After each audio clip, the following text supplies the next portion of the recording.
What's on, ladies and gentlemen? My name's Ross, I like games, and today it's time to talk about level 6 Digimon. Yeah, there's some level 6s we haven't talked about, and I'm afraid there's not really very much that these two level 6s have in common, but there are a couple of new level 6s that we need to have a little bit of a chat about. We're going to be talking about Sakuyamon, and we're going to be talking about a new MetalGarurumon. Shout out to both the lovely folks at Ensan Gaming and the lovely folks over at DigimonCard.dev for hooking us up with translations and card images and things of that nature. So we'll start off with Sakuyamon here, that is a yellow Digimon. And what we've got is a 12 cost to play normally, which is moderately expensive for a level 6. 3 cost to Digivolve, which is about standard. 11,000 power, which is about standard. So we're just slightly expensive to play normally, which is a bit mean. But it's got a couple of really good skills that make us totally forgive it. On your opponent's turn, when your opponent moves a Digimon from their raising area into the breeding area, that Digimon gets security attack -3 for the turn. Yes. Now remember, you don't actually get down to minuses here, but it means that if your opponent has got security attack +2, that means they're doing 3 total security attack, the one normal +2. -3 means 0. Now remember, it does still count as an attack, so any when attacking skills would still activate, but your opponent does not actually flip over any cards from the security stack. What that means is that if your opponent builds up a big Digimon in the breeding area, it's not going to work. But remember also, in Digimon, when you evolve up, effects on Digimon are not removed. So if your opponent brings out a level 3 from the breeding area, and then evolves it up a couple of times, and then tries to attack, it is still going to have security attack -3. You can't Digivolve your way out of this one.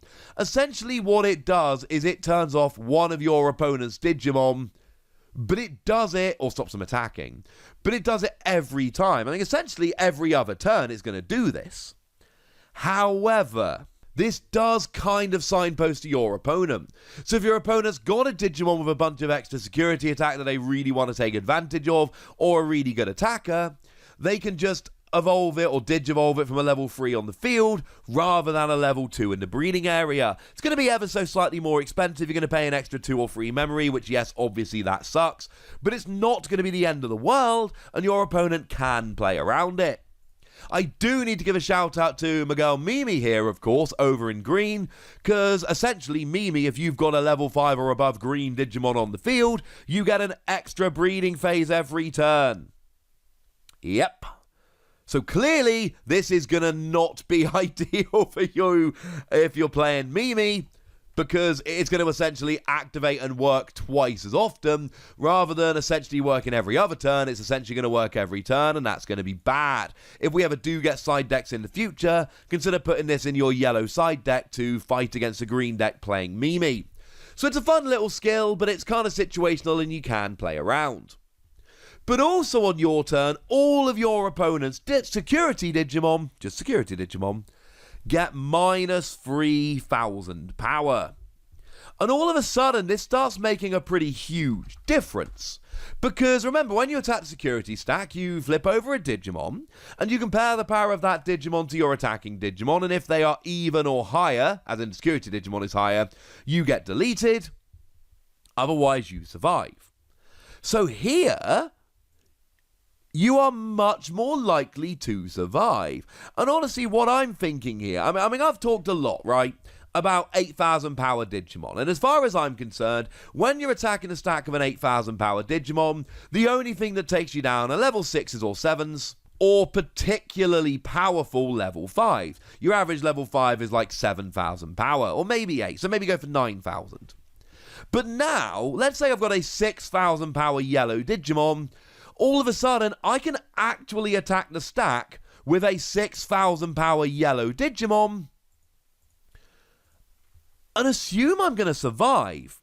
Because now my opponent needs a 9,000 power security Digimon to take me out, and that is basically just level 6s. So I look at a widely played yellow card like Sakuyamon? I hate this one. I cannot pronounce the name, and yet it keeps coming up. It's a 1-cost to Digivolve, and it's generally played because it's a 1-cost to Digivolve. But actually, it's a really, really good card here, because you've now got 6,000 power, and 6,000 power means that I am expecting to survive a security attack, and I talk about this in a bunch of videos. At 6,000 power, I am taken down by powerful level 4s, pretty much all level 5s, 6s, and 7s. Don't attack the security stack unless you're willing to give it up. But at 6,000 power, my opponent has essentially got to have a 9,000 power to take me out, which is exceptionally high level 5s, but generally just 6s and 7s. So now I am feeling good, and for me that is the best thing about Sakuyamon. I like the fact that if my opponent brings a Digimon out from the breeding area, it's basically not attacking for the turn. That is going to slow down and frustrate my opponent, but it can be played around. But my opponent's security Digimon getting minus 3,000 power means that my threshold, and really I've set the threshold at like 8,000. 8,000 is a number at which I feel good attacking a security stack, obviously if it depends on the deck. If I'm playing a deck with very few level 6s, then that number is going to be lowered. If I'm playing against a deck with lots of level 6s, that number is going to be increased. But I've set the number at 8,000.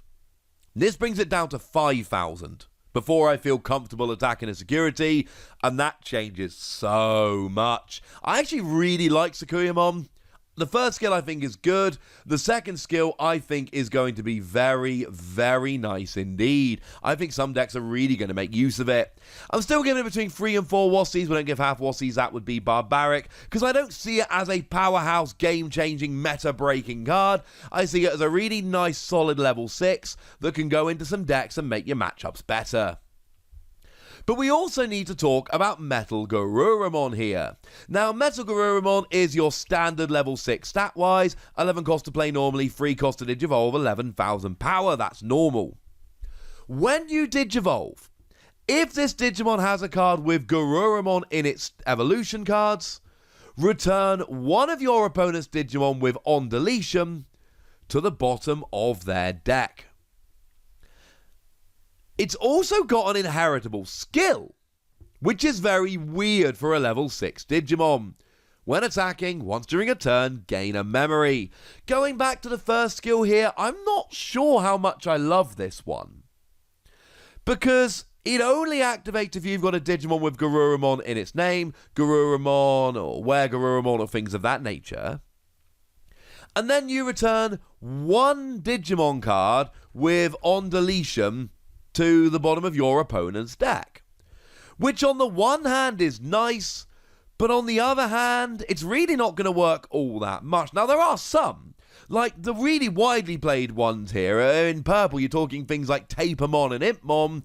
It's getting rid of a level 3, and it's not even getting rid of it for the game, it's putting it on the bottom of their deck, which is fine, but I really don't think this is a reason to get super excited and run around playing the card. I'm not loving that.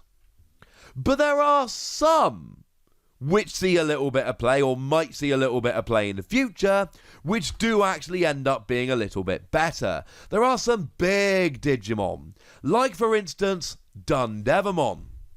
On your opponent's turn, when your security stack is reduced, you trash one of your opponent's security cards. That's a really good skill, and then on deletion, your opponent trashes 2 cards from their hand. So this would be brutal against a Dundevimon deck, because you Digivolve up, and you just take Dundevimon, put it on the bottom of your opponent's deck, and you trash any of their Digivolution cards. That would be huge. We also see both Ancient Greymon and Ancient Garurumon that came around as secret rares in BT4. And Ancient Greymon, when deleted, you can play a level 4 or below Digimon with Hybrid from your hand. And Ancient Garurumon, on deleted, you may play a level 4 or lower blue Hybrid card from your hand without paying. Now, those are pretty powerful cards that should see a little bit of play, although they're not setting the world on fire yet. And those have deletion skills. But then we got Chaosmon Valderon, which is seeing a bunch of play. When you Digivolve, you get to twice lower one of your opponent's Digimon by 7,000 power. Could be 1 Digimon twice or 2 Digimon once each. And then on deletion, you gain free memory. But now, that deletion free memory, you'll still get the free memory when deleted, unless MetalGarurumon comes down. And if MetalGarurumon comes down, assuming of course it is Digivolved, they can put you on the bottom of the deck. And we're starting to see more and more of these cards as time goes by in Digimon, and for what it's worth, that's to be expected. I think it's only going to increase from here. We're starting to see these cards that are really specific. I don't think I like MetalGarurumon in just any deck. I don't think it's good enough to just be a blue deck. I don't think I like it in that regard. I do, however, like it very much indeed if I'm playing against a Dundevimon deck, a Chaosmon Valderarm deck, an Ancient Greymon or Garurumon deck. Then I like it very much indeed. So it's back to being a sideboard card. If we ever get sideboards, and we've had tournaments without them, so don't go crazy.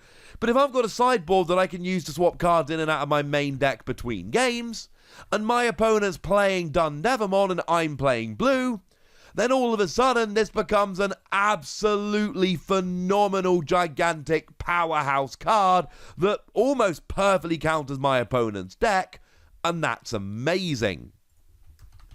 But it's not always going to work. And that's what worries me a little bit here. Now, to be fair, I like that it's got an inheritable skill, because when you get up to the level 7, you gain a memory when you attack. And we see the same skill on Puppetmon, and Puppetmon's good, and Puppetmon sees play. But Puppetmon doesn't see play because you gain a memory when you attack. Puppetmon sees play because it's got that awesome skill that when you play it, you suspend one of your opponent's Digimon, and then none of their suspended Digimon become unsuspended during their next unsuspend phase. So I don't know if this is a reason to play the card. I like the inheritable skill, but do I like it enough to play it over other level 6 blue? I don't think I do. Although, to be fair, it is a rare level 6 blue that actually will give you an inheritable skill that you can then have when you play an Omegamon or Omnimon deck, for instance. So I can see people playing it for the inheritable skill, but I don't know if it's quite good enough for that. And then we get down to the evolution skill, and I love the evolution skill. The evolution skill is awesome. But it's so situational against the most widely played on deletion decks at the moment, you're getting level 3s. If you can find yourself playing against multiple decks where they're relying on these level 6s with deletion skills, I love it. Otherwise, I don't. So again, we're talking between 3 and 4 Wossies. We don't give half Wossies. That would be barbaric. A nice level 6 with a cool inheritable skill, but I don't think it's good enough unless we get sideboards and I can guarantee what I'm going to be playing against. Then I like it very much indeed. But I'd like to know what you think. So let me know in the comment section, would ya? Go nuts! Be nice. And then make sure you like this video, subscribe to this channel, follow me on Twitter at TheWasi. That's where we talk Digimon and a whole bunch of other card games. And please do consider checking out patreon.com/PTCG Radio, where you can support the channel, get some bonus podcasts and all kinds of fun things. But by far the most important thing as always, look after yourselves till next time, would ya?